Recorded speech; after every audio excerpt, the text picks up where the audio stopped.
নমস্কার। IGNOU regional office কলকাতায় সবাইকে স্বাগত জানাচ্ছি। আমি স্বর্ণালী কাঞ্জি আজকের ক্লাস নেব।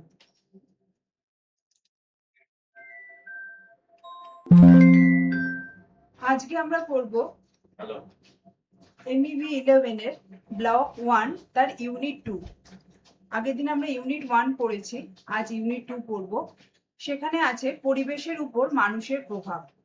আগের দিন আমরা পড়েছিলাম পরিবেশের ভূমিকা,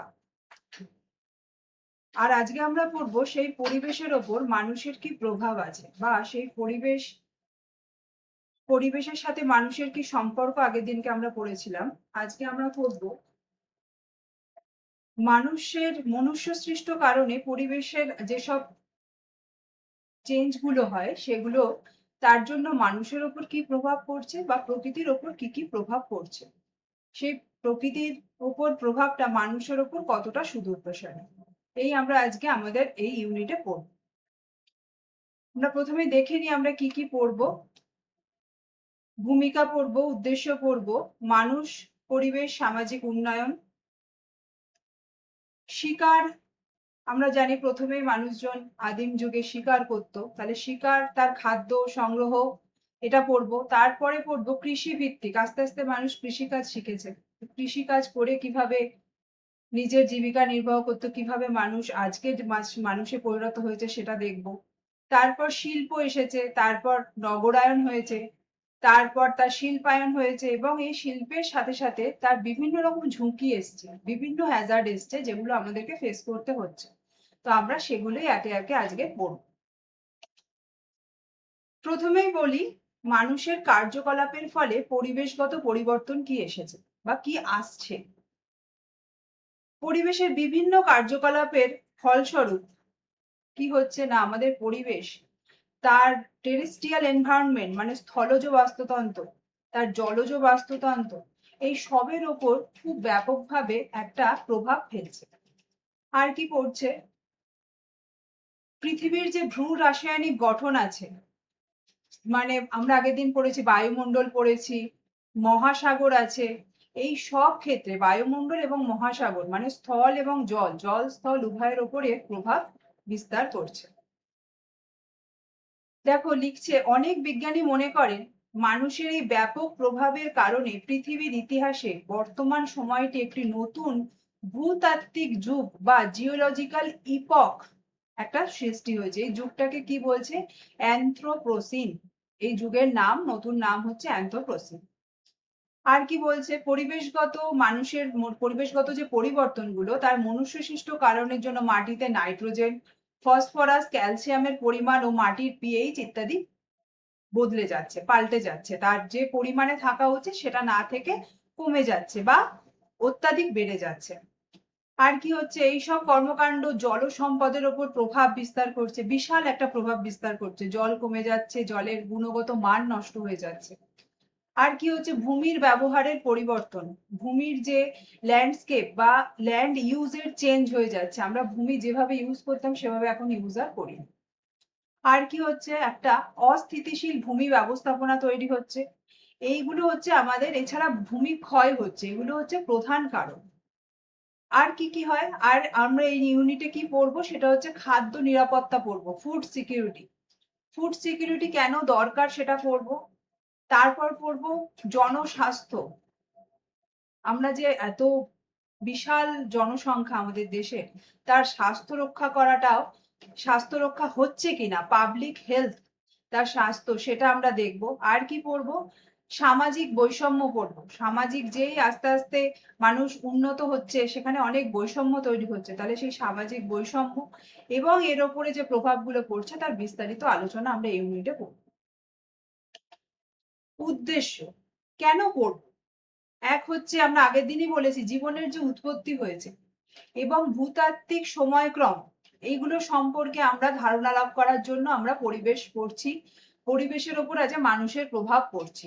আর কি আছে, মানব জনসংখ্যার বৃদ্ধি ও তার পরিবেশের ওপর প্রভাব, বাস্তুতন্ত্রের কার্যপ্রণালী, বৈশ্বিক শক্তি ব্যবহারের ফলে মানুষের ওপর কি প্রভাব পড়ছে, আর কি, মনুষ্য সৃষ্ট পরিবেশে পরিবর্তনের ফলে খাদ্য নিরাপত্তা, জনস্বাস্থ্য এবং সামাজিক বৈষম্যের যে প্রভাব পড়ে তা ব্যাখ্যা করার জন্য আমরা পড়ব।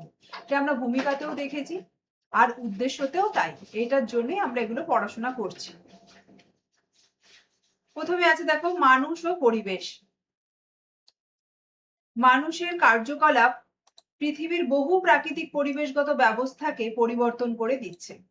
কি কি করছে? তার জীবনধারা, তার প্রাকৃতিক প্রক্রিয়া, মানব স্বাস্থ্যের মৌলিক ভিত্তি, এগুলো মানুষের বিভিন্ন কর্মকাণ্ডের ফলে আজকে চেঞ্জ হয়ে যাচ্ছে। আর কি হচ্ছে? কার্বন ডাই অক্সাইড বেড়ে যাচ্ছে, মিথেন বেড়ে যাচ্ছে, নাইট্রাস অক্সাইড বেড়ে যাচ্ছে। আর আগে আমরা বলেছি নাইট্রোজেন বেড়ে গেছে, জলের তার জন্য প্রভূত ক্ষতি হচ্ছে, জলের গুণগত মান চেঞ্জ হয়ে যাচ্ছে। তাহলে এইগুলো আর কি হচ্ছে? এই যে জীবাশ্ম জ্বালানি আমরা পোড়াচ্ছি, তার এছাড়া বিভিন্ন শিল্প কারখানার যে দূষিত ধোঁয়া বাতাসে মিশছে, তার ফলে এই carbon die oxide, methane, nitrous oxide এগুলো বেড়ে যাচ্ছে। তার ফলে গ্রিন হাউস গ্যাস সেটা ক্রমাগত বৃদ্ধি পাচ্ছে, যার ফলে কি হচ্ছে? গ্লোবাল ওয়ার্মিং হচ্ছে, যার ফলে কি হচ্ছে? পৃথিবী আরো গরম হয়ে যাচ্ছে। তাহলে এই বলেছে দেখো, এর ফলে পৃথিবীর তাপ বায়ুমণ্ডলে আটকে যাচ্ছে এবং বৈশ্বিক উষ্ণায়ন বৃদ্ধি পাচ্ছে বা গ্লোবাল ওয়ার্মিং হচ্ছে। তাহলে এই মানুষ এবং পরিবেশ, তার কি সম্পর্ক, কেন পড়বো? নেক্সট দেখো, বলছে এই প্রবণতা যদি অব্যাহত থাকে, এভাবেই যদি চলতে থাকে, তাহলে কি হবে? এভাবেই যদি চলতে থাকে তাহলে মেরু অঞ্চলের বরফ দ্রুত কমে যাবে, কারণ প্রচুর পরিমাণে পৃথিবী গরম হচ্ছে, উষ্ণ হচ্ছে, তার ফলে মেরু অঞ্চলে বরফ দ্রুত গলে যাচ্ছে, সমুদ্র পৃষ্ঠের উচ্চতা বেড়ে যাচ্ছে, জলস্তর বাড়ছে। আর কি হচ্ছে? উপকূলীয় যে শহরগুলো তারা মারাত্মক বন্যার শিকার হচ্ছে, এত সুনামি হচ্ছে, তাহলে এই বন্যার ঝুঁকির সম্মুখীন হচ্ছে। ঘূর্ণিঝড়, দাবানল, অন্যান্য প্রাকৃতিক দুর্যোগ এগুলো আরো বেশি বেশি করে হচ্ছে, খুব কম গ্যাপে হচ্ছে, যেটা আমাদের অনেক কিছু বছর বাদে বাদে বা কখনো সখনো হতো, সেগুলো এখন আকছাড় হয়েই চলেছে। তাহলে এগুলো বেড়ে যাচ্ছে কারণ আমাদের পরিবেশ দ্রুত পরিবর্তন হচ্ছে। আর কি হচ্ছে? তাপমাত্রা সামান্য বৃদ্ধি পেলেও পৃথিবীর 20 থেকে 40% প্রাণী প্রজাতি বিলুপ্তির পথে এসে দাঁড়িয়েছে। তাহলে এই তাপমাত্রা এই সব প্রাণীরা সহ্য করার এদের ক্ষমতা নেই, তাই তারা বিলুপ্ত হয়ে যাচ্ছে। আর কি হয়েছে? এত দূষণ বেড়ে যাচ্ছে, অবৈধ শিকার হচ্ছে, তার ফলে আরো বহু প্রজাতি আজকে হারিয়ে যাওয়ার মুহূর্তে এসে দাঁড়িয়েছে। আর কি হচ্ছে? ক্রমবর্ধমান জনসংখ্যা আজ সবকিছুকে ছাপিয়ে যাচ্ছে, তার ফলে যে বিভিন্ন সমস্যা হচ্ছে। জনসংখ্যা বাড়ার ফলে প্রথমত জায়গা বা আমাদের তাদের থাকার জায়গা কম পড়ছে, তার ফলে পরিবেশের সাথে অন্যান্য যেসব প্রাণীরা আছে তাদের তাদের সাথে থাকতে হচ্ছে বা তাদের জায়গার কম হচ্ছে, তাদের থাকার জন্য গাছ কেটে আমাদের নগর করতে হচ্ছে। তাহলে এই এই একটার পর একটা জনসংখ্যা যত বাড়ছে, তাদের থাকার জন্য এইগুলো আমাদের আসছেই। তাহলে এইগুলো হচ্ছে, এই প্রবণতাগুলো অব্যাহত থাকবে যদি না আমরা এখনো পর্যন্ত নিজেদেরকে শুধরে নিতে পারি। তাই এই জন্য আমরা আজকের এই টপিক পড়ছি। এবার দিয়েছে মানব স্বাস্থ্যের উপর সম্ভাব্য প্রভাব। মানব যে স্বাস্থ্য, তার উপরে সম্ভাব্য প্রভাব, মানে সম্ভাব্য নয়, প্রভাব সবসময়ই আছে, কিন্তু কি কি দিয়েছে দেখো। পরিবেশগত পরিবর্তনের ফলে স্বাস্থ্য ঝুঁকি প্রত্যক্ষ এবং পরোক্ষ উভয় ভাবেই সৃষ্টি হয়। কি কি আছে? তাপ প্রবাহ মানে এই যে এত গরম বাড়ছে, তার ফলে একটা চরম আবহাওয়া হচ্ছে। আমাদের বেশিরভাগ সময় এখন গ্রীষ্মকালে লু বইতে আমরা দেখতে পাওয়া যায়। লু আমাদের এখানে সব জায়গায় বইতো না, লু বওয়ার জন্য একটা মরু পরিবেশ বা সেখানে প্রচন্ড তাপমাত্রা লাগে, সেই জায়গাতে লু বইতো, কিন্তু এখন আমাদের নিজেদের যে কোনো জায়গায়, যে কোনো শহরে, কারণ সব জায়গাতেই তাপমাত্রা বেড়ে যাচ্ছে, তাই লু এখানেও বইছে। আর কি হচ্ছে? বিভিন্ন রকম সংক্রামক ব্যাধি, তার ধরন পরিবর্তন হয়ে যাচ্ছে। যে সংক্রামক ব্যাধির টিকা বা আমরা কিছু আবিষ্কার করে সেটাকে আটকে রাখতে পেরেছিলাম, তারা নিজেদেরকে পাল্টে ফেলছে, পরিবেশ পাল্টানোর সাথে সাথে তারা পাল্টাচ্ছে, ফলে সেই সংক্রামক ব্যাধির শিকার আমরা আবার হচ্ছি, তার ধরন যেহেতু পাল্টে যাচ্ছে। আর কি? খাদ্য উৎপাদন কমে যাচ্ছে। জলের ভালো জল, যেটা আমাদের পানীয় জলের সমস্যা দেখা দিচ্ছে, কারণ জল কন্টামিনেটেড হয়ে যাচ্ছে বা দূষিত হয়ে যাচ্ছে, তার ফলে জল মিঠা পানি বা যেটা আমাদের পানযোগ্য জল সেটা কমে যাচ্ছে। আর কি হচ্ছে? জল পরিশোধন ক্ষমতা কমে যাচ্ছে, জলাভূমির জল যে পরিশোধন করবে সেই ক্ষমতা কমে যাচ্ছে, কারণ জলাভূমি এখন আর প্রায় নেই, বা সেই জলাভূমিগুলো দূষিত এত হয়ে গেছে যে সেখানে জল পরিশোধন করার ক্ষমতাও নেই সেই জলাভূমি। আর কি হচ্ছে, মানুষের জীবিকা ভীষণভাবে হারাচ্ছে, জীবিকা হারানোর ভয়। নিম্নভূমি ও উপকূলীয় অঞ্চলে মানুষের বাস্তুচ্যুতি, কারণ এই নিম্নভূমি বা উপকূলীয় অঞ্চলে এত বন্যা হচ্ছে, এত সুনামি হচ্ছে, সেখানে মানুষ থাকতে পারছে না। তাহলে এইগুলো হচ্ছে প্রভাব। এবার আমরা পড়বো সমাজের বিকাশ। আমরা তো এতক্ষণ ধরে পড়লাম, এবার হচ্ছে সমাজ আমরা তৈরি করেছি, সমাজের বিকাশ, সমাজের বিভিন্ন ধরন, কত রকমের সমাজ আছে আর তার কি কি বৈশিষ্ট্য, এটা আমরা পড়ব। কি বলছে সমাজ? মানব সমাজ সময়ের সাথে বিভিন্ন পর্যায়ে অতিক্রম করে বর্তমান পর্যায়ে পৌঁছেছে বা বর্তমান অবস্থায় পৌঁছেছে, সেই পর্যায়গুলো আজকে আমরা পড়ব। সমাজের ধরন অনুযায়ী মানুষের জীবনযাত্রা, অর্থনীতি ও পরিবেশের ওপর প্রভাব বিস্তার বা প্রভাব পরিবর্তিত হয়েছে। মানুষ যেভাবে যেভাবে পাল্টেছে, পরিবেশ সেভাবে সেভাবে নিজেদেরকে পাল্টেছে, বা পরিবেশ যেভাবে নিজেকে পাল্টেছে তার সাথে সাথে মানুষের এই বিভিন্ন কার্যকলাপের জন্য পরিবেশ নিজেকে পাল্টাতে বাধ্য হয়েছে। তাহলে সমাজের বিভিন্ন ধরন কি আছে? প্রথমেই বলেছিলাম শিকার ও খাদ্য সংগ্রহকারী সমাজ। প্রথম যে আদিম মানুষ, যখন তারা সবেমাত্র মানুষ মানুষ রূপ নিতে শুরু করলো, আমরা জানি আমাদের পূর্বপুরুষ বাঁদর বা হনুমান, গরিলা, শিম্পাঞ্জি এরা ছিল। শিম্পাঞ্জির সাথে মানুষের খুব কাছাকাছি একটা সম্পর্ক আছে। সেখান থেকে যখন তারা আস্তে আস্তে দুপায়ে দাঁড়িয়ে সোজা হয়ে খানিকটা ঝুঁকে হাঁটতে শুরু করলো, তখন তাদের কাছে খাবার খুব দরকার পড়লো, যে খাবার খেতে হবে এবং সেটা অন্যান্য প্রাণীদের থেকে কিছুটা আলাদা হবে, না হলে তার সে খাবার পাবে না। তাই সে কি করলো, অন্য বন্য প্রাণীদের শিকার করতে শুরু করলো। প্রথমে কি করলো, ছোট মাছ, ছোট ছোট সরল যে জিনিসগুলো বা ছোট পাখি, ছোট প্রাণী, এদেরকে মারতে শুরু করলো, মেরে শিকার করলো। আর কি করলো, আর কি বলছে, বলছে যে প্রাকৃতিক উৎস বা খাদ্য সংগ্রহ করে জীবিকা নির্বাহ করলো। প্রাকৃতিক উৎসের উপরে এরা মেনলি ভরসা করতো, ছোট ছোট মাছ, ছোট পাখি, ছোট জীবজন্তু, এগুলোকে প্রথম খেতে শুরু করলো। এই সমাজের মানুষের ব্যক্তিগত সম্পত্তি খুব কম থাকায় সমাজের সমতা বিদ্যমান ছিল, কেউ কাউকে ছোট বড় ভাবতো না। একটা কিছু যদি শিকার করে আনতো সেটা সবাই মিলে খেত, সেখানে কোনো কোনো ছিল না যে না ও এনেছে ওকে দেওয়া যাবে না, এরকম কোনো ব্যাপার, কোনো বৈষম্য ছিল না। তাই বলছে সামাজিক বৈষম্য অত্যন্ত কম ছিল। এরপরের যে সমাজ এলো সেটা হচ্ছে উদ্যান চাষ ও পশুপালন ভিত্তিক। তারপর সে যখন দেখলো শুধু পশুগুলোকে মারলেই হবে না, আমি যদি এই পশুগুলোকে পালন করি তাহলে আমাকে রোজ শিকারে যেতে হবে না, আমি রেখে খেতে পারি। তাই তারা কি করলো, এই সমাজগুলো শিকার ও খাদ্য সংগ্রহকারী সমাজের তুলনায় আকারে একটু বড় হলো। তারা আস্তে আস্তে গোষ্ঠী তৈরি করলো, গোষ্ঠী গড়ে তুললো। এরা কি করলো, এরা উদ্যান চাষ ভিত্তিক সমাজে সাধারণত কি হতো, কৃষি সরঞ্জামের সাহায্যে, তখনকার দিনে কৃষি সরঞ্জাম মানে পাথর, কাঠ, এগুলো দিয়েই তারা কি করলো, ফসল উৎপাদন করতে লাগলো। ওরা দেখলো বিভিন্ন রকমের বীজ পাওয়া যাচ্ছে, মাটি খুঁড়লে বীজ হয়, সেই বীজগুলোকে প্রথম জড়ো করলো, বীজ থেকে আস্তে আস্তে গাছ বেরোলো। আর কি করলো, পশুপালন করলো। সেই পশুপালন, পশুপালন, গরু যেরকম আমাদের চাষেও কাজ করে, আবার গরু যদি দরকার পড়ে তখন তাকে মেরে খাওয়াও যায়, আর গরুর থেকে দুধও পাওয়া যায়। তাহলে এই জন্য তারা এই ছোট ছোট চাষ করতে শুরু করলো এবং পশুকে পালন করতে শুরু করলো। এই সময় কি বলছে, এই সমাজগুলি তুলনামূলকভাবে অধিক সমৃদ্ধ হলেও সামাজিক বৈষম্য ও সংঘাতের মাত্রাও বেশি হলো। আস্তে আস্তে তাদের মধ্যে একটু একটু করে বৈষম্য আসতে শুরু হলো, বা ওই যে গোষ্ঠী তৈরি হয়েছিল, আজ এই গোষ্ঠী যদি নিয়ে আসে, সে তার পাশের গোষ্ঠী বা পাশের ওই যে 4-5 জন একসাথে দলবদ্ধ হয়ে আছে তাদেরকে সেটা দিল না, এটা তারা শিকার করে এনেছে বা তারা চাষ করছে, তারাই ইউজ করবে, এরকমের। এরপর কি আছে, এরপর হচ্ছে কৃষি ভিত্তিক সমাজ। কৃষিভিত্তিক সমাজ কি, এরপর আস্তে আস্তে লাঙল, বলদ, অন্যান্য কৃষি যন্ত্রের সাহায্যে বৃহৎ পরিসরে চাষাবাদ শুরু হলো।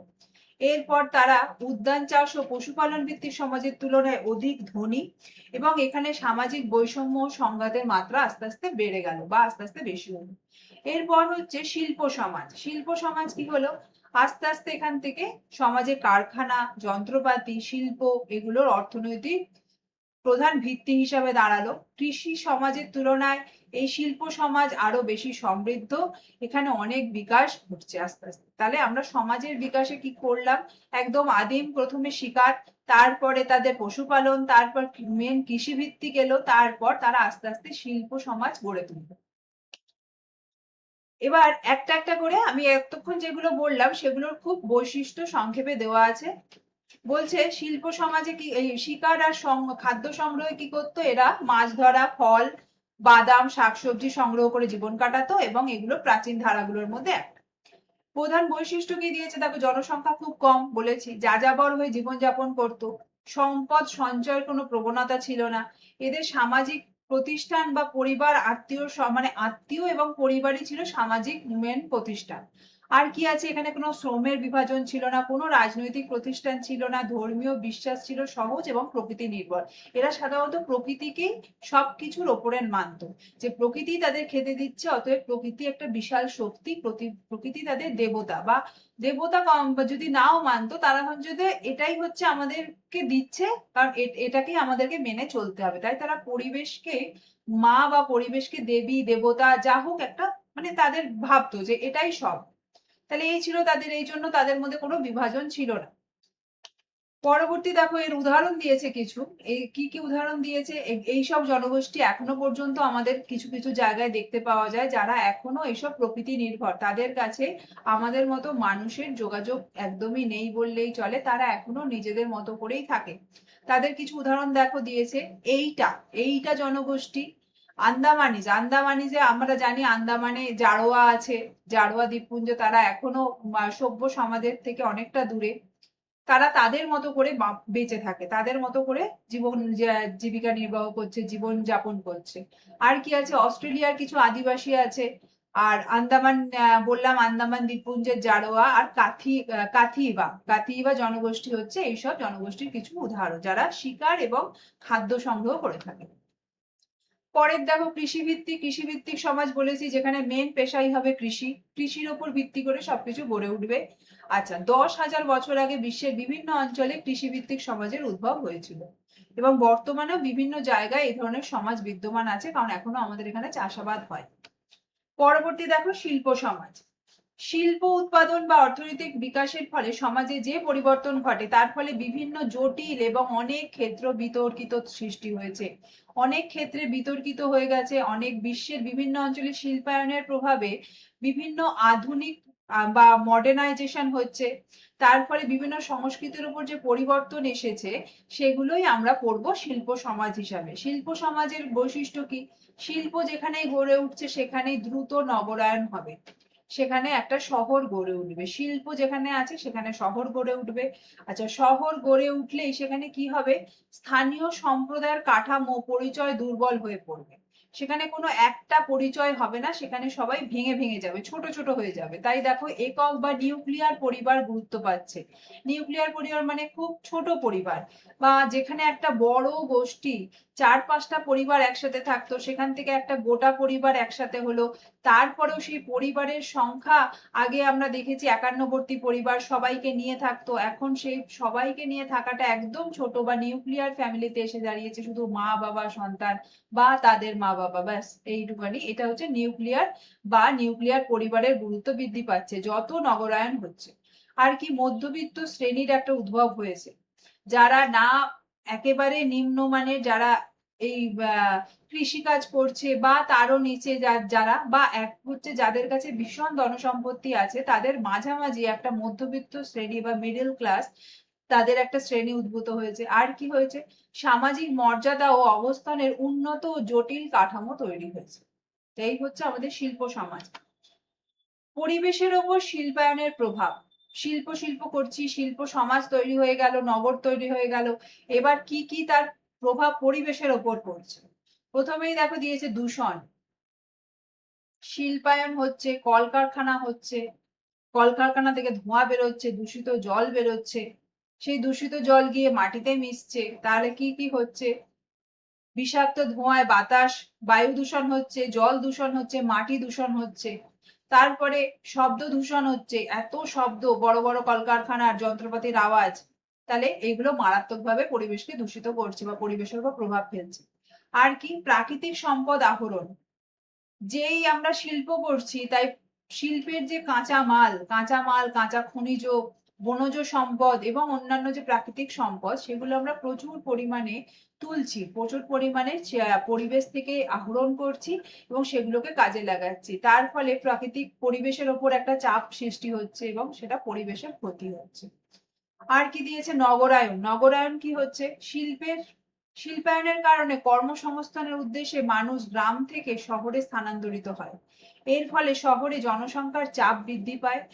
আর কি হয়, চাপ বৃদ্ধি পাওয়াতে সেখানে খাদ্য কম হচ্ছে, জল কম হচ্ছে এবং অন্যান্য প্রাকৃতিক পরিবেশের উপরে প্রচুর বিশাল একটা চাপ সৃষ্টি হচ্ছে। এবার দিয়েছে পরিবেশের উপর প্রভাব। অনিয়ন্ত্রিত জনসংখ্যা বৃদ্ধি। এত মানুষ, একটা জায়গায় জনসংখ্যা বৃদ্ধি হচ্ছে, সেখানে শুধুমাত্র গ্রাম থেকে লোক শহরে চলে আসছে তা নয়, তার সাথে সাথে আবার সেখানে জনসংখ্যাও বাড়ছে।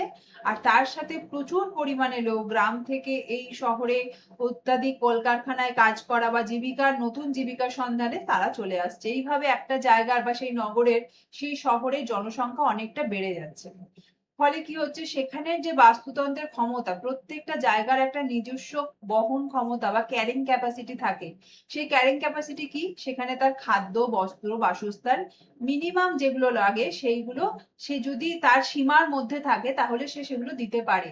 কিন্তু সেই সীমা যখন লঙ্ঘন হয়ে যায়, অতিক্রম করে যায়, তখন সেখানে আমরা বলি যে এর ধারণ ক্ষমতা আর নেই। তাহলে প্রত্যেকটা শহর বা এই অনিয়ন্ত্রিত জনসংখ্যা বৃদ্ধির জন্য তার ক্যারিং ক্যাপাসিটিকে ছাড়িয়ে যাচ্ছে। বহন ক্ষমতা বললাম, ক্যারিং ক্যাপাসিটি কাকে বলে, তার ফলে কি হচ্ছে, জীব বৈচিত্র্য হুমকির মুখে পড়ছে। তার যে জীব বৈচিত্র্য ছিল, তার যে বিভিন্ন রকম গাছ ছিল, সেই গাছে বিভিন্ন রকম পাখি আসতো, পশু আসতো, তার ফলে প্রচুর মানুষ আসছে, গাছ কেটে ফেলা হচ্ছে, সেখানে ঘর বাড়ি তৈরি করা হচ্ছে, তার ফলে সেখানে জীব বৈচিত্র্য কমে যাচ্ছে। তাহলে জনসংখ্যা প্রাকৃতিক সম্পদ এবং পরিবেশের পারস্পরিক সঙ্গে নিবিড়ভাবে সম্পর্কযুক্ত এবং বিষয়টি দীর্ঘদিন ধরে আলোচনার কেন্দ্রবিন্দুতে রয়ে গেছে। নেক্সট দেখো কি বলছে, জনসংখ্যা বৃদ্ধিতে পরিবেশগত সীমাবদ্ধতা মোকাবিলার সম্ভাব্য সমাধান। এই যে এত জনসংখ্যা বাড়ছে, তার তো তাহলে একটা মোকাবিলা করতে হবে, তার সীমাবদ্ধতা, তার কোথায় আমি গিয়ে দাঁড়াবে, তার আমি কি সমাধান দিচ্ছে দারিদ্র্য দূরীকরণ করতে হবে, নারীর ক্ষমতায়ন, লিঙ্গ বৈষম্যতা, মানবাধিকার, পরিবেশ সংরক্ষণ, এগুলোর দিকে আমাদের নজর দিতে হবে। আর কি, পরিবার পরিকল্পনা, পরিবার যত ছোট থাকবে, পরিবার পরিকল্পনা, প্রজনন, স্বাস্থ্য সেবা, এগুলোকে আমাদের শক্তিশালী করতে হবে।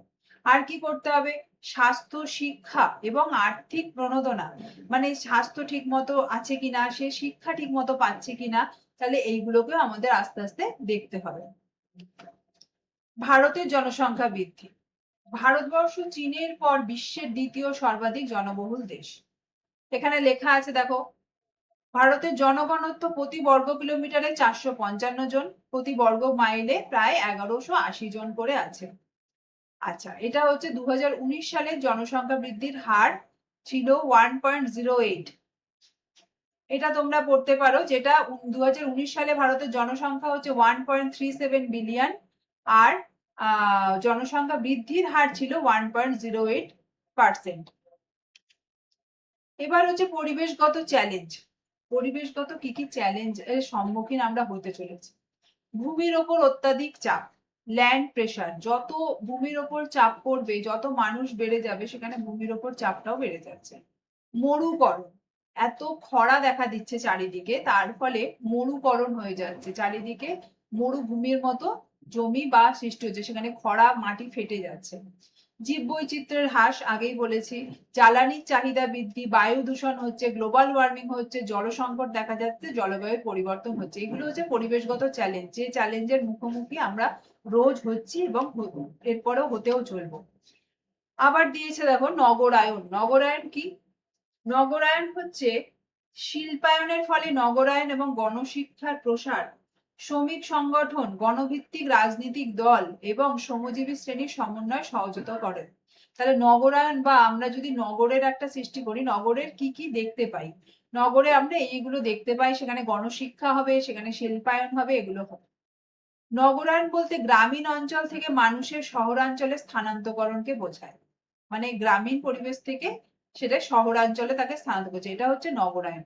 একটি দেশ বা অঞ্চলের নগরায়ন বা অর্থনৈতিক প্রবৃদ্ধির ফলে কর্মসংস্থানের অনেক সুযোগ বৃদ্ধি পায়, এবং এই সুযোগ বৃদ্ধি পাওয়ার ফলে মানুষের মানে আয় বৃদ্ধি হচ্ছে, শতকরা পার্সেন্ট আয়ও বৃদ্ধি পায়, তাহলে এটা হচ্ছে নগরায়ন।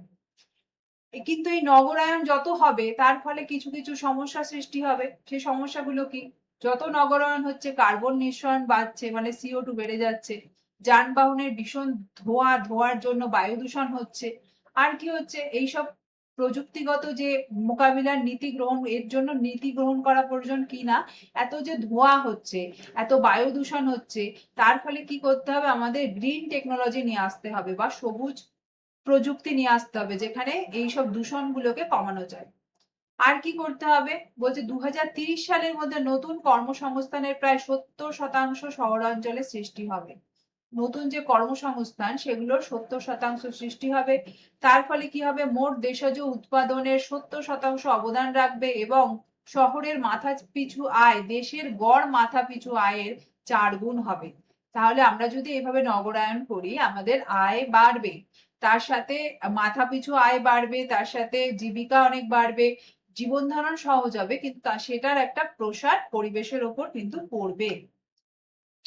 আচ্ছা, আমরা নগরায়ন কেন করছি? কর্মসংস্থানের অনেক সুযোগ বৃদ্ধি পাচ্ছে, বিভিন্ন সুযোগ সুবিধা পরিষেবায় সহজ এবং প্রবেশাধিকার আমরা পাচ্ছি।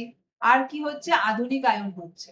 তাহলে এই জন্য আমরা নগরের দিকে বেশি ঝুঁকছি, গ্রাম থেকে শহর তৈরি করছি এবং নগরের সৃষ্টি করে নগরায়ন করছি। শিল্পায়নের প্রাথমিক বৈশিষ্ট্য। শিল্পায়নের প্রাথমিক পর্যায়ে বিপুল সংখ্যক শ্রমিক কৃষিক্ষেত্র থেকে কলকারখানায় স্থানান্তরিত করা হয়। তাহলে আগে যে মানুষগুলো চাষাবাদ করতো তাদেরকে আমরা শিল্পায়ন, নগর তৈরি করার পর শিল্প এনে শিল্পায়ন করে সেখানে তাদেরকে স্থানান্তরিত করছি, যেখানে আধুনিক যন্ত্রপাতি এবং মূলধন নির্ভর উৎপাদন ব্যবস্থা গড়ে তুলছি। তার ফলে কি হচ্ছে? জাতীয় আয় বৃদ্ধি হচ্ছে, তার ফলে মানুষের মানের উন্নয়ন হচ্ছে এবং সাংস্কৃতিক পরিবর্তন হচ্ছে, তার ফলে বিভিন্ন দেশের মধ্যে ক্ষমতার ভারসাম্যের পরিবর্তন হচ্ছে। তাহলে এই জন্য আমরা শিল্পায়ন করে চলেছি। শিল্পায়ন এবং অর্থনৈতিক উন্নয়ন। সে তো শিল্পায়ন করার ফলে কি কি হচ্ছে? প্রথমে হচ্ছে জাতীয় আয় বৃদ্ধি পাচ্ছে, জীবনযাত্রার মান উন্নত হচ্ছে, অর্থনৈতিক বিকাশ ঘটছে, কর্মসংস্থানের সৃষ্টি হচ্ছে অনেক, কৃষি উৎপাদনে অনেক উন্নতি হচ্ছে, সঞ্চয় এবং বিনিয়োগ পদ্ধতিতে অনেক বেশি বৃদ্ধি পাচ্ছে বিনিয়োগ, সরকারের রাজস্ব আয় বৃদ্ধি পাচ্ছে। তাহলে এইগুলো কারণে আমরা শিল্পায়ন করে থাকি। কিন্তু এরপরেও কি হচ্ছে? এই যে এত কিছু হচ্ছে তারপরেও কিছু ঝুঁকি বা কিছু হ্যাজার্ড আমরা দেখতে পাচ্ছি। কি কি হ্যাজার্ড আছে দেখো। দিচ্ছে পেশাগত স্বাস্থ্য ঝুঁকি। পেশাগত কি? এই এত যে শ্রমিক কলকারখানায় কাজ করছে, বিভিন্ন যন্ত্রপাতির সাথে কাজ করছে, চাষাবাদ ছেড়ে তারা শহরে এসেছে, তার ফলে কি হচ্ছে? তারা অসুস্থ হচ্ছে, তার ফলে সম্পত্তির ক্ষতি হচ্ছে, আঘাত লাগতে পারে, তাদের অসুস্থ হতে পারে, তারা সম্পদের ক্ষতির কারণ হতে পারে। এগুলো হচ্ছে পেশাগত ঝুঁকি বা পেশাগত স্বাস্থ্য ঝুঁকি। এই পেশাগত স্বাস্থ্য ঝুঁকি যেরকম হচ্ছে, তাহলে আমাদের সেইগুলোর দিকে নজর দিতে হবে। EPA আছে, এনভায়রনমেন্টাল প্রোটেকশন এজেন্সি, তারা এগুলোকে দেখছে, বা এই কর্মক্ষেত্রের স্বাস্থ্য এবং নিরাপত্তা সম্পর্কিত কিছু নির্দেশিকা আছে যেগুলো তারা প্রণয়ন করছে।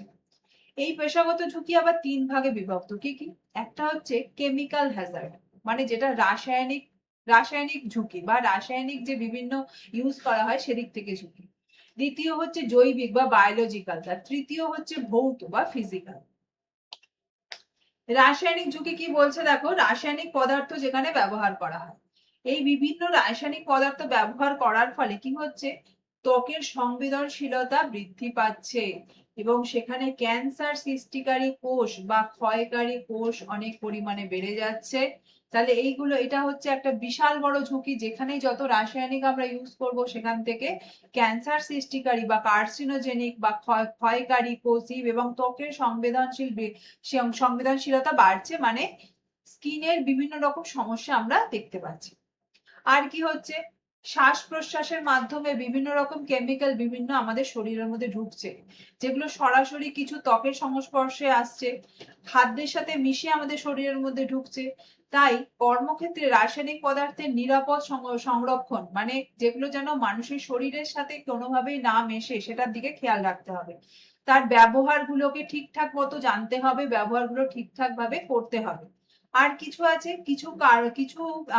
কিছু রাসায়নিক আবার নিজেই বিপজ্জনক, তারা নিজেরাই অপরের সাথে বিক্রিয়া করে মারাত্মক ঝুঁকির সৃষ্টি করতে পারে। তাহলে এইগুলো হলো রাসায়নিক ঝুঁকি, যেগুলো আমাদেরকে দেখতে হবে।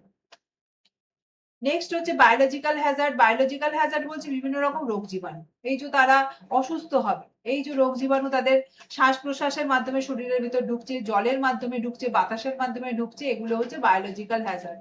বিভিন্ন রকম রোগ হতে পারে এখান থেকে।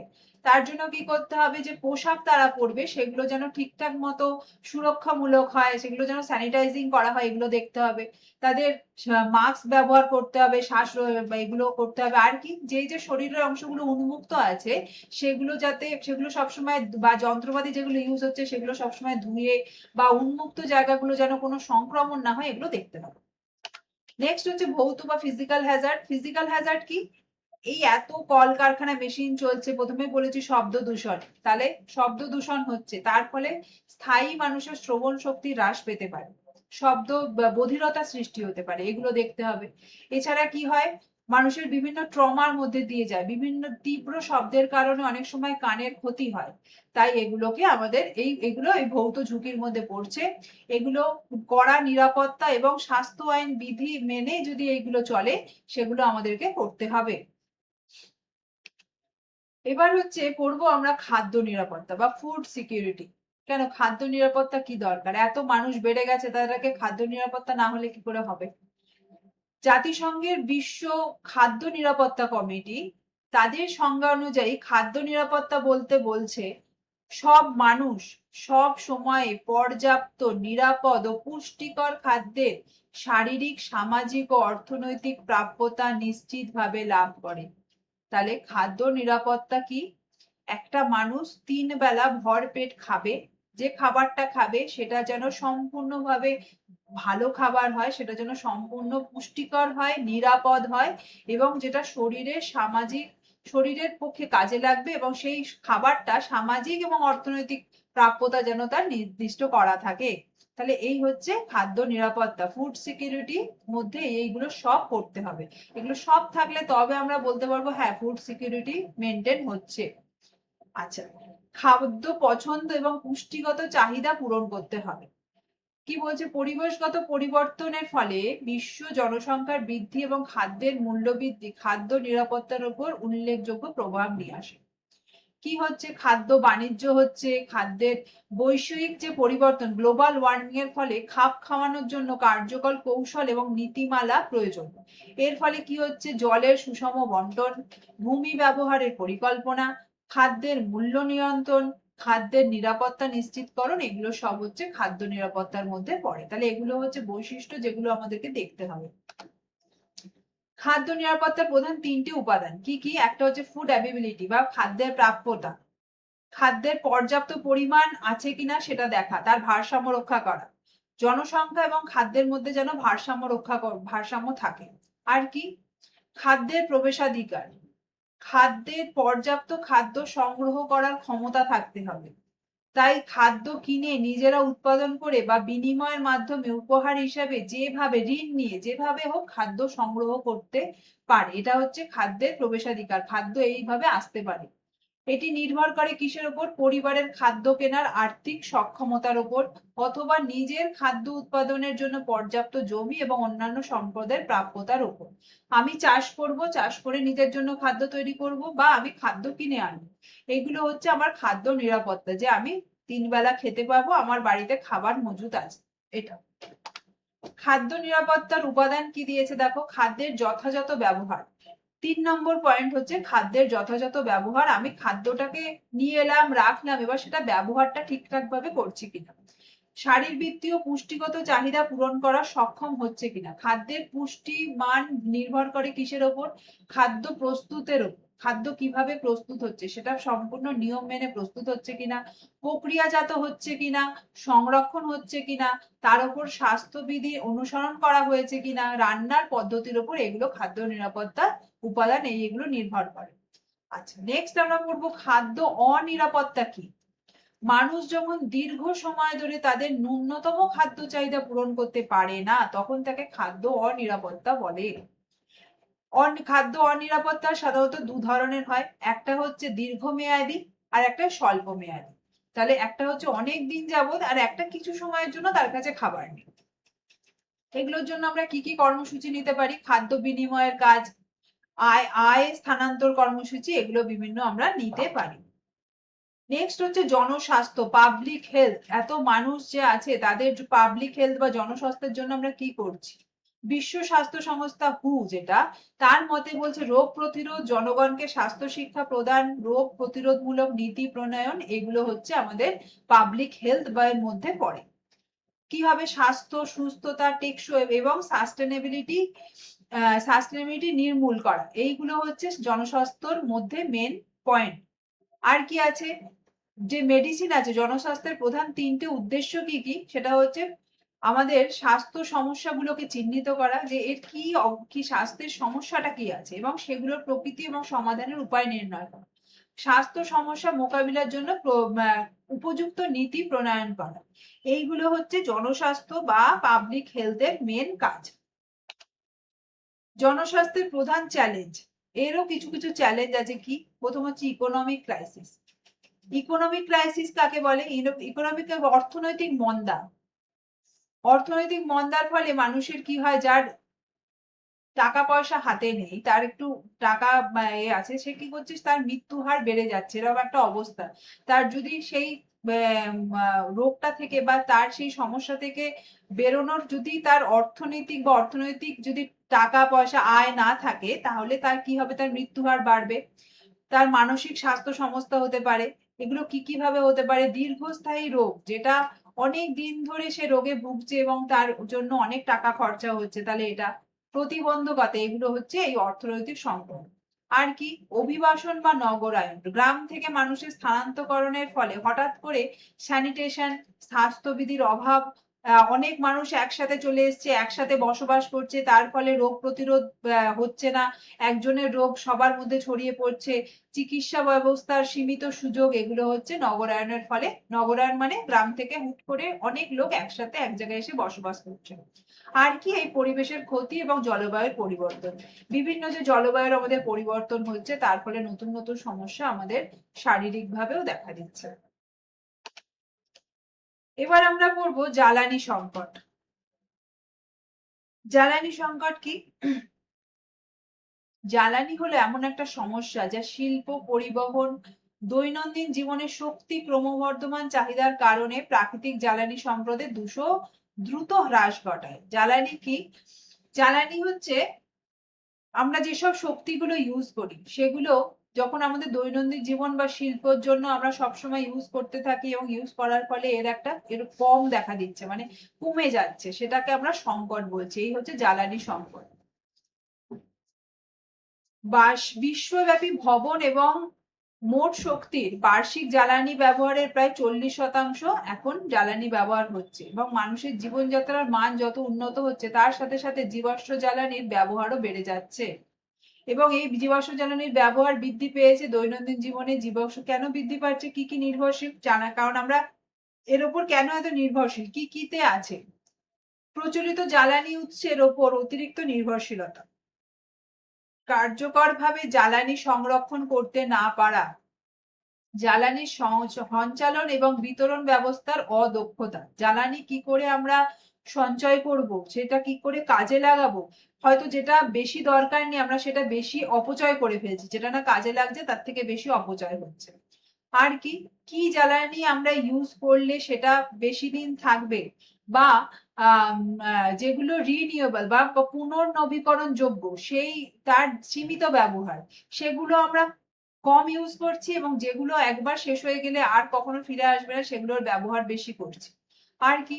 জনসংখ্যা বৃদ্ধি হচ্ছে, তার ফলে ব্যবহার বৃদ্ধি হচ্ছে, পরিবেশ দূষণের ফলে দুর্যোগ হচ্ছে, ক্ষয়ক্ষতি বৃদ্ধি পাচ্ছে, আচ্ছা, জ্বালানি সংরক্ষণ এবং যুদ্ধ, রাজনৈতিক অস্থিরতা, সম্পদের দুর্বল অপরিকল্পিত ব্যবস্থাপনা, এগুলো হচ্ছে জ্বালানি সংকটের মেন কারণ, যে কেন এত জ্বালানি সংকট দেখা দিচ্ছে। জ্বালানি সংকট তিন রকমের হয়। একটা কি মানব সৃষ্ট জ্বালানি সংকট, যেটা মানুষ নিজের থেকেই তৈরি করেছে, মানে সৃষ্টি করছে। কি সেটা? মানব সভ্যতার শুরু থেকে শক্তির প্রয়োজন ছিল, সময়ের সঙ্গে শক্তির উৎস এবং ব্যবহারের ধরন পরিবর্তিত হয়েছে, এবং তার ফলে তারা আস্তে আস্তে ধারাবাহিকভাবে মধ্যপ্রাচ্যে যুদ্ধ, রাজনৈতিক অস্থিরতা, জীবাশ্ম জ্বালানির ওপর অতিরিক্ত নির্ভরশীলতা, এর কারণে একটা জ্বালানি সরবরাহ এবং তার দামের ওপর নেতিবাচক প্রভাব পড়েছে, যা জ্বালানি সংকটে আজ আরো তীব্র করেছে। আমরা অনেকেই জানি এখন আমাদের জ্বালানি, কিছুদিন আগেই হয়েছে আমাদের বাইরে থেকে গ্যাস, আমাদের যে আমরা রান্নার যে গ্যাস সেগুলো আসা, বা তেল, পেট্রোল, এগুলো আমাদের আসা বন্ধ হয়ে গিয়েছিল বা কমে গিয়েছে। তাহলে এইগুলো হচ্ছে জ্বালানি সংকট একটা দেশের জন্য, এগুলো হঠাৎ করে কমে যাওয়াটা সংকট। আর কি বলছে, এটা হলো মনুষ্য সৃষ্ট কারণে। নেক্সট হচ্ছে বিশ্বব্যাপী জ্বালানি সংকটের প্রভাব। দীর্ঘদিন ধরে মধ্যপ্রাচ্যের তেলের উপর ব্যাপকভাবে নির্ভরশীল ছিল। বিশ্বের অর্থনীতি মধ্যপ্রাচ্যের যে বড় তেলের ভান্ডার, তার উপর তারা নির্ভরশীল ছিল। এবার মধ্যপ্রাচ্যে যুদ্ধ এবং রাজনৈতিক অস্থিরতার কারণে পশ্চিম ইউরোপ, জাপান, দক্ষিণ কোরিয়ার মতো তেলের বৃহৎ ভোক্তা দেশগুলো তেলের ঘাটতি ও অস্বাভাবিক মূল্যবৃদ্ধির সম্মুখীন হয়েছে। আর কি বলছে, 2074 সালে বিশ্ব জ্বালানি সংকটের কারণে সবচেয়ে বেশি ক্ষতিগ্রস্ত 30টি উন্নয়নশীল দেশের তালিকায় ভারত শীর্ষে ছিল।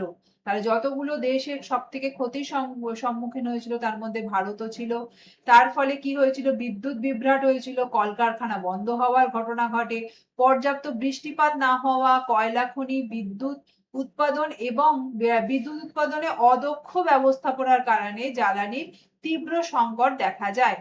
তার ফলে কি হয়েছে, কৃষি উৎপাদন, সার উৎপাদন অগ্রাধিকার দেওয়ায় সীমিত জ্বালানির বড় অংশ সেখানে ব্যবহৃত হয়ে যায়, ফলে শিল্প খাতে মারাত্মকভাবে ক্ষতিগ্রস্ত হয়েছে। তাহলে এই হলো জ্বালানি সংকট যেখানে হবে, সেখানে শিল্পও আস্তে আস্তে মার খাবে। নেক্সট কি বলছে, এই নবায়ন যোগ্য বা টেকসই জ্বালানি, রিনিউয়েবল, যেটা আমরা নতুন করে আবার সৃষ্টি করতে পারি, সেটা হচ্ছে সেই বা টেকসই যেটা অনেকদিন চলে। কি বলছে, এমন শক্তিকে বোঝায় যেটা প্রাকৃতিকভাবেই পুনরায় সৃষ্টি করা যায় বা পুনর্নবীকরণ, যেটার কোনো শেষ নেই। যেরকম কি সৌরশক্তি, সৌরশক্তি আমাদের কাছে একটা পুনর্নবীকরণ, যেটার কোনো শেষ নেই, যেটা শেষ হয়ে যাবে না। বায়ু শক্তি, উইন্ড এনার্জি, জলবিদ্যুৎ, জল থেকে যে বিদ্যুৎ উৎপাদন করা হয়, জল জল যতদিন আছে ততদিন এটা আমরা করতে পারবো। জোয়ার ভাটার শক্তি, যে সময় জোয়ার আসে তাকে কাজে লাগিয়ে টাইডাল এনার্জি, ভূতাপীয় শক্তি, এই সবগুলো হচ্ছে আমাদের নবায়নযোগ্য বা রিনিউয়েবল। এই ধরনের জ্বালানি ব্যবহার করলে পরিবেশের উপর তুলনামূলকভাবে কম ক্ষতিকর প্রভাব ফেলে, কারণ এগুলো প্রাকৃতিক জিনিস। যদিও অনেক সময় জীবাশ্ম জ্বালানিকেই টেকসই বলে দাবি করা হয়, বাস্তবে যদি এর চেয়ে পুনর্গঠনের হার বেশি হয় তবে একসময় তা নিঃশেষ হয়ে যাবে। আমরা যদি বলি জীবাশ্ম জ্বালানি মানে কয়লা, কয়লাকে আমরা ইউজ করছি, বেশি ব্যাপকভাবে ইউজ হয় কয়লা। তাই কয়লা একদিন আমাদের অদূর ভবিষ্যতে কোনো না কোনো একদিন শেষ হয়ে যেতে পারে, যদি এইভাবে আমরা এই জীবাশ্ম জ্বালানির খরচ করতে থাকি। আর সেই জন্যই বলা হচ্ছে সবসময় যেগুলো পুনর্নবীকরণ যোগ্য সেইগুলো সেই শক্তির ওপরে একটু একটু করে শিফট করতে বা নির্ভর করতে বলা হচ্ছে, তাহলে আমাদের কয়লা এত তাড়াতাড়ি শেষ হবে না, বা আমরা আরো কিছুদিন এইটাকে ইউজ করতে পারবো। প্রাকৃতিক সম্পদের ক্ষয়। প্রাকৃতিক সম্পদ কি কি বলছে, প্রাকৃতিক সম্পদ যেগুলো পুনর্নবীকরণের হারের চেয়ে দ্রুত গতিতে ব্যবহার করা হয়, এটি মানব জাতির একটি গুরুত্বপূর্ণ হুমকি। তাহলে প্রাকৃতিক সম্পদের ক্ষয় কখন বলবো, পুনর্নবীকরণ হারের থেকে দ্রুত গতিতে, মানে প্রাকৃতিক সম্পদ, আমি কয়লাকে যদি খুব তাড়াতাড়ি দ্রুত গতিতে শেষ করে ফেলি, তাহলে এটা হচ্ছে আমার প্রাকৃতিক সম্পদের ক্ষয়। কি বলছে, প্রাকৃতিক সম্পদ ক্ষয়ের কারণগুলো কি কি দিচ্ছে, যে জনসংখ্যা বৃদ্ধি, অতিরিক্ত ভোগ এবং অপচয়, যতটা লাগবে না তার থেকে বেশি ইউজ করা, বন উজাড় এবং বাস্তুতন্ত্রের ধ্বংস। আমরা অনেক এত জনসংখ্যা বেড়ে গেছে, তার জন্য মাইলের পর মাইল বন কেটে ফেলছি এবং সেখানে রাস্তা তৈরি করছি, সেখানে বাড়িঘর তৈরি করছি। এই জন্য অতিরিক্ত এটা হচ্ছে নেক্সট হচ্ছে অতিরিক্ত খনিজ উত্তোলন। আমরা মাইনিং করেই চলেছি। তার ফলে কি হচ্ছে, খনিজ যত উঠবে, মাটির তলা যত ফাঁকা হবে, উপর থেকে ধস নামতে পারে, নিচে ঢুকে যেতে পারে, তার ফলে আমাদের ভূমিকম্প হতে পারে। তাহলে এগুলো হচ্ছে প্রাকৃতিক সম্পদের ক্ষয়। মাটির ক্ষয় হচ্ছে, মাটি সয়েল ইরোশন হচ্ছে, আর কি দূষণ হচ্ছে, বিভিন্ন রকমের সম্পদের দূষণ হচ্ছে। নেক্সট কি দিয়েছে, প্রাকৃতিক সম্পদের ক্ষয়ের প্রভাব কার কার উপরে? প্রাকৃতিক সম্পদ সংকট, রিসোর্সের উপরে সংকট দেখা দিচ্ছে, পণ্যের মূল্য বৃদ্ধি, দাম অতিরিক্ত পরিমাণ বেড়ে যাচ্ছে, আর কি হচ্ছে, জলের শর্টেজ দেখা দিচ্ছে। আচ্ছা, এগুলো আমরা কম করব কি করে? জীবাশ্ম জ্বালানির ব্যবহার কমাতে হবে। আর কি, জলকে পরিষ্কার করতে হবে, জলকে দূষণ মুক্ত রাখতে হবে, গাছপালা বসাতে হবে বা গাছপালা কাটা বন্ধ করতে হবে, বন সংরক্ষণ করতে হবে। আর কি, কোস্টাল ইকোসিস্টেম বা উপকূলীয় বাস্তুতন্ত্রকে রক্ষা করতে হবে।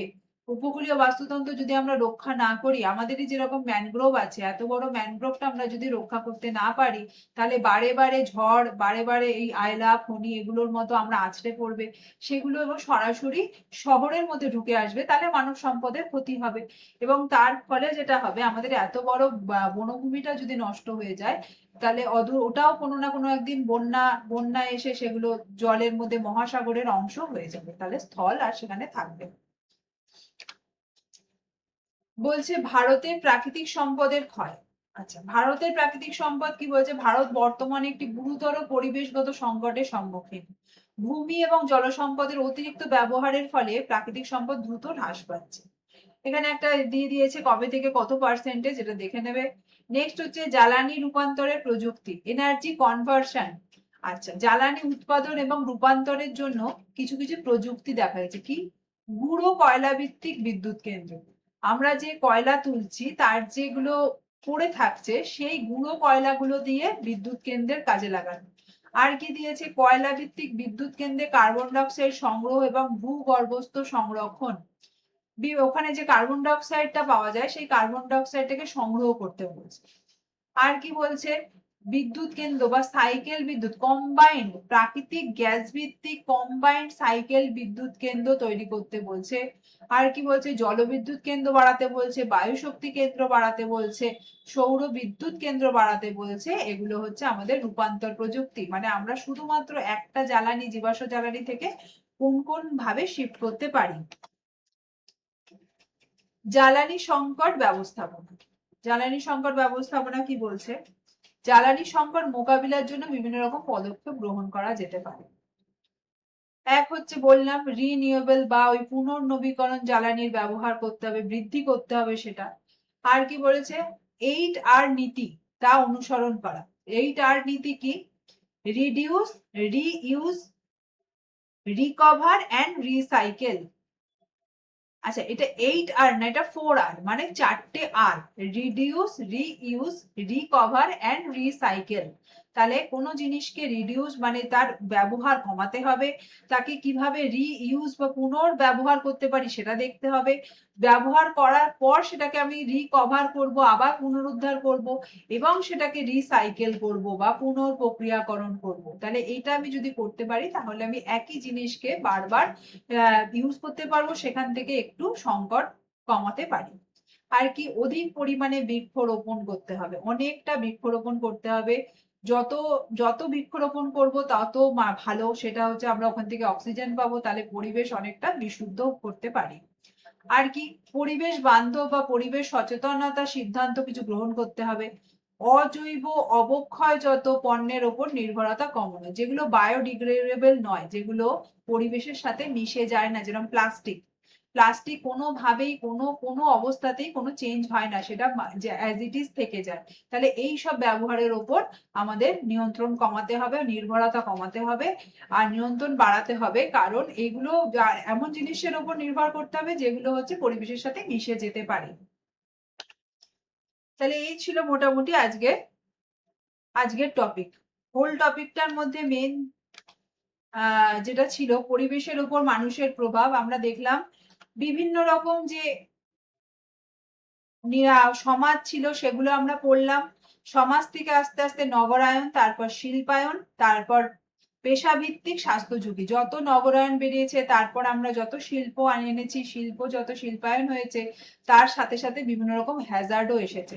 সেই হ্যাজার্ড গুলো, সেই ঝুঁকিগুলো, তার বিভিন্ন রকম কত রকম ঝুঁকি হতে পারে সেগুলো আমরা পড়লাম। এবং ঝুঁকি থেকে মোকাবিলা করার আমাদের কি সমাধান আছে সেগুলো আমরা পড়লাম।